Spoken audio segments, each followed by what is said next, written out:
Hi friends, मैं आप सबका स्वागत करता हूं एक बार फिर से अपने इस चैनल पर।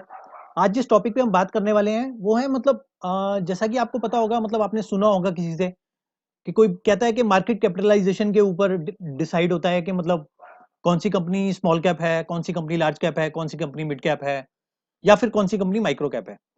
तो उसका ये जो फंडामेंटल टर्म्स हैं, इस किस आधार पे बेसिकली ये जो टर्म्स है ये किसी कंपनी को दी जाती हैं, तो उसी टॉपिक पे मैं आज आप बात करने वाला हूं। तो जैसा कि आप मेरी स्क्रीन पे देख रहे हैं कि ये कुछ फिगर्स लिखी हैं, 0-200 करोड़। तो ये क्या है, बेसिकली ये मार्केट कैपिटलाइजेशन है। मार्केट में जो उसकी टोटल कैपिटल है किसी कंपनी की, अगर वो 0 to 200 करोड़ के बीच में है तो वो कंपनी जो होगी वो कहलाएगी माइक्रो कैप कंपनी। तो माइक्रो कैप कंपनी की कैटेगरी में आ जाएगी वो। जैसा कि आपने किसी म्यूचुअल फंड में भी सुना होगा कि कोई जो म्यूचुअल फंड है वो माइक्रो कैप कंपनीज में इन्वेस्ट करता है। तो उसका मतलब यही होता है कि बेसिकली वो ऐसी कंपनीज में इन्वेस्ट करेगा जो कंपनी का जो मार्केट कैपिटलाइजेशन है वो 0 to 200 करोड़ होगा।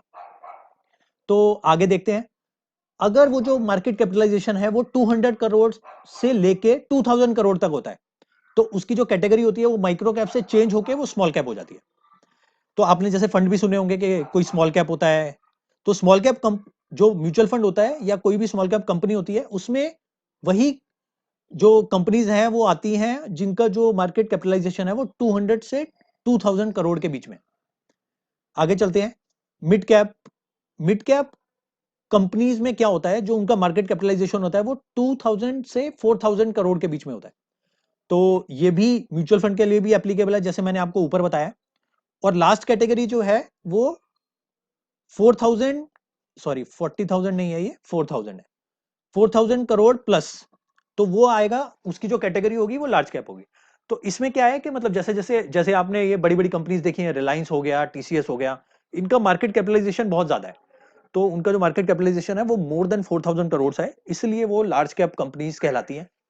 तो बेसिकली फ्रॉम टुडे ऑनवर्ड्स, जब भी आपको कोई बात करे, कोई कहे कि ये कोई माइक्रो कैप कंपनी है या कोई मिड कैप कंपनी है, स्मॉल कैप कंपनी है, तो आपके दिमाग में at the back of the mind यही चलना चाहिए कि वो बेसिकली उसका जो मार्केट कैपिटलाइजेशन है उसके बेसिस पे उस कंपनी को ये सेक्टर में डिवाइड किया गया है कि वो माइक्रो कैप में आएगा, स्मॉल कैप में आएगा, मिड कैप में आएगा, लार्ज कैप में आएगा।